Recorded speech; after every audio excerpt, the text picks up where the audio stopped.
అందరికీ నమస్కారం. మామూలుగా ఎడిటింగ్ రూమ్లో ట్రైలర్ రెడీ చేసినప్పుడు ఇది బాగుంది, ఇది చూపిద్దాం అనుకున్నప్పుడు ప్రొడ్యూసర్ కానీ హీరో కానీ ఒక ఇద్దరు ముగ్గురికి చూపించడానికే చాలా టెన్షన్గా ఉంటుంది. ఒకేసారి ట్రైలర్ 17 మంది దర్శకులు చూపించాలంటే నేను ఎంత టెన్షన్ పడి ఉంటానో మీరు ఒకసారి ఆలోచించుకోండి. చాలా టెన్షన్ పడ్డాను, ఎంతమంది నచ్చుతుంది నేను ఆలోచించుకుంటున్నాను. ఈ ట్రైలర్లో ఎవరెవరికి ఏమేమి నచ్చుతుంది అన్నప్పుడు నాకు అనిపించింది, హీరో ఫైటర్ ఇలా పట్టుకొని ఎమోషన్గా నడిచి వచ్చే షాట్ బోయపాటి గారు నచ్చి ఉంటుంది. కొంచెం ఆయన సినిమాలో ఎమోషన్ బాగుంటుంది కదా. వినయ్ గారి సినిమాలో విలన్లు అదిరిపోతారు. రావు రమేష్ గారి డైలాగు షాట్ వినయ్ గారికి నచ్చి ఉంటుంది. అలాగే మన వేణు శ్రీరామ్ అప్పట్లో ఓ మై ఫ్రెండ్ అని ఇంగ్లీష్లో టైటిల్ పెట్టాడు. సో అట్లీస్ట్ ఇది డీజే వరకైనా నచ్చి ఉంటుంది టైటిల్ అనుకున్నాను. ఒక షాట్ పడింది, ఉయ్యాల్లో మొత్తం బన్నీ పడుకొని ఉంటే ఫ్యామిలీ అంతా ఉంటారు. అది కంపల్సరీ వేగేష్ సతీష్ నచ్చి ఉంటుంది అనుకున్నాను. మొత్తం ఫ్యామిలీ అంతా ఉన్నారు అందులో ఆ షాట్లో. అలాగే ఎప్పుడు ఏ క్యారెక్టర్ అయినా బాగుంటుంది ఆయన సినిమాలో, ఎవరు మాట్లాడినా మంచి మాడుతుంటారు. సో అడ్డల్ శ్రీకాంత్ గారికి మనం చేసే పనిలో మంచి కనిపించాలి తప్ప మంచి కనిపించాలి, ఆ డైలాగ్ నచ్చి ఉంటుందేమో అనుకున్నాను నేను. శ్రీకాంత్ గారికి ఇలా లెక్కేసుకుంటూ ఎవరెవరికి ఏం నచ్చుద్దో అని.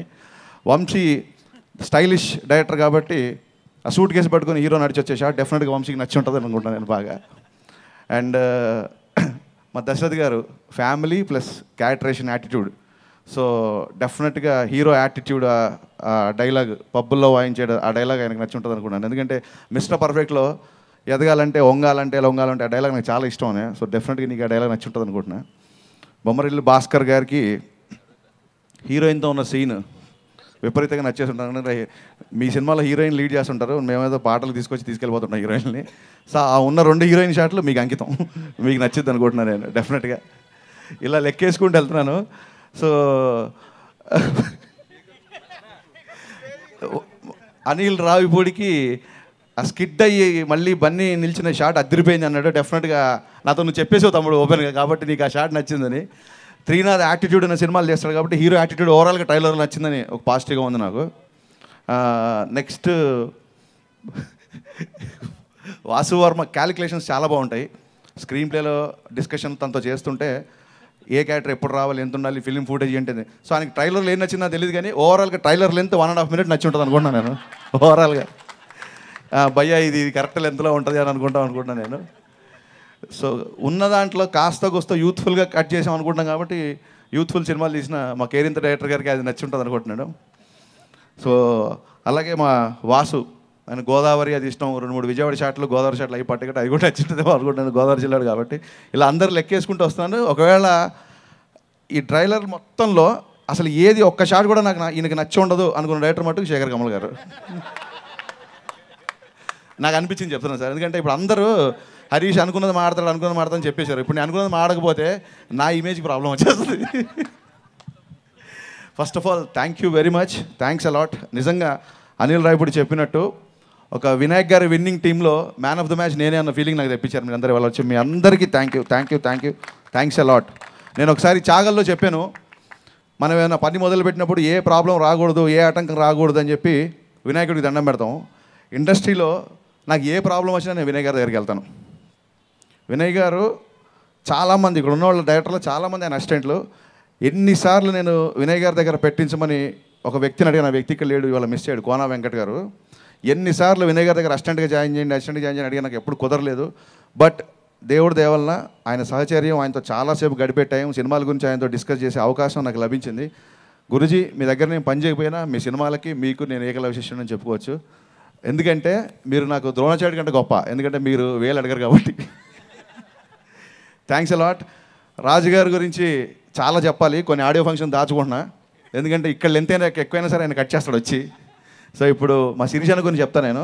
రామయ్యవస్థ సినిమా అయిపోయిన తర్వాత మీకు తెలుసు ఇండస్ట్రీలో ఒక ఫ్లాప్ వచ్చిన తర్వాత మనుషుల మధ్య ఆ బంధాలు బాంధవ్యాలు బీటలు వాడతాయి. ఇట్స్ కామన్, అందులో తప్పు లేదు. శిరీష్ అన్న ఫోన్ చేసి సినిమా మనం అనుకుంటా లేదా, నెక్స్ట్ ఇంకో కథ రెడీ చేయి అన్నాడు. శిరీష్ అన్న thank you very much, me journey నేను ఈ సినిమా మిస్ అవుతున్నా. ఎందుకంటే రాక్షసుడు అనిల్ రావిపూడి వచ్చి మిమ్మల్ని దగ్గర నుంచి లాక్కెళ్ళిపోయాడు. 4 సినిమాలు జరుగుతున్నాయి కంపెనీలో. సో శిరీష్ అన్న నా సినిమాకి లేడు, బట్ శిరీష్ అన్నను బాగా మిస్ అవుతున్నా. ఇకపోతే వంశీ గురించి ప్రత్యేకంగా చెప్పాలి. నాతో పాటు సినిమాలు స్టార్ట్ చేసి బ్యానర్లో 3 సినిమాలు చేశాడు. ఇప్పుడు నేను 3 సినిమాలు చేసి అంటున్నాడు. బట్ ఎంతైనా ఫస్ట్ నాకంటే ముందు చేశాడు కాబట్టి ఇంట్లో పెద్ద కొడుకే, చిన్న కొడుకే ఆ లెక్క ఉంటుంది. బట్ వంశీ మీద ఇక్కడ కూర్చున్న అందరు దర్శకుల మీద ఉన్న రాజుగారికి ఉన్న ప్రేమ ఎక్కువ నా మీద ఉన్నదానికంటే. ఎందుకంటే వాళ్ళందరికీ ఆయన డైరెక్షన్ ఛాన్స్ ఇచ్చాడు. ఒక వినయ్ గారు నేనే ఎక్సెప్షను. గబ్బర్ సింగ్ కొడితే కానీ ఆయనకు ఆనలేదు నేను. ఆ విషయం ఎప్పటికీ మర్చిపోను. ఫస్ట్ ఆఫ్ ఆల్ బన్నీ రాజుగారు 20 నిమిషాలు డైరెక్టర్లు అందరికీ తెలుసు, ఇక్కడ ఉన్న వాళ్ళందరికీ. మనం ఒక వేగ్గా ఒక థాట్ ఉన్నప్పుడు మనకు అది ఫుల్గా ఫామ్ అయ్యేంత వరకు మనకి ఎంత తపన ఉంటుంది, ఎంత టార్చర్ కింద ఉంటుంది మీకు తెలుసు. ఆ 20 minutes పాయింట్ చెప్పగానే రాజుగారు సుబ్రహ్మణ్య శైలి జరుగుతున్నప్పుడు 20 minutes ఈ పాయింట్ చెప్పగానే హరీష్ ఇది బ్లాక్ బస్టర్ సినిమా, ఇమీడియట్గా స్క్రిప్ట్ ఫుల్ చేయన్నారు. ఒక డైరెక్టర్ కంటే ఎక్కువ ఒక సినిమాని ఆలోచించే ఏకైక ప్రొడ్యూసర్ దిల్ రాజు గారు. అన్న థ్యాంక్ యూ వెరీ మచ్. నువ్వు ఆ రోజు ఆ మాట ఉండకపోతే నేను కాన్ఫిడెంట్గా దువాడి జగన్ స్క్రిప్ట్ చేసేవాడిని కాదు. ఇకపోతే అల్లు అర్జున్ గారి గురించి చెప్పాలి. మనం చెప్పాను, ఆయన చెప్తే నమ్మలేదు. హరీష్ నువ్వు ఎటకారంగా మాట్లాడుతున్నావు అన్నారు. ఇది ఎటకారం కాదండి, మళ్ళీ చెప్తున్నాను. చాలామంది దర్శకులు ఇంక్లూడింగ్ ఇక్కడ చాలామంది బన్నీతో పనిచేశారు, కొంతమంది అసిస్టెంట్ డైరెక్టర్లు కూడా చేశారు. బన్నీ గురించి అందరికీ తెలుసు. సినిమా 24 hours సినిమా తప్ప ఇంకేం ఆలోచించడు.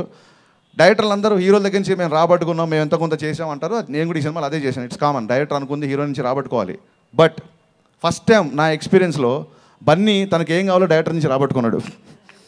ఇందులో తిరిగే లేదు. ఒక డైరెక్టర్ యొక్క ఎబిలిటీస్ని మ్యాక్సిమం పుష్ చేసి, not only director, let it be cameraman, let it be choreographer, let it be screen play, ఎవరన్నా అవ్వచ్చు, ఒక టెక్నీషియన్ని మ్యాక్సిమం పొటెన్షియల్ వరకు పుష్ చేసి వాళ్ళ నుంచి బెస్ట్ రాబట్టుకోవడంలో బన్నీ బెస్ట్.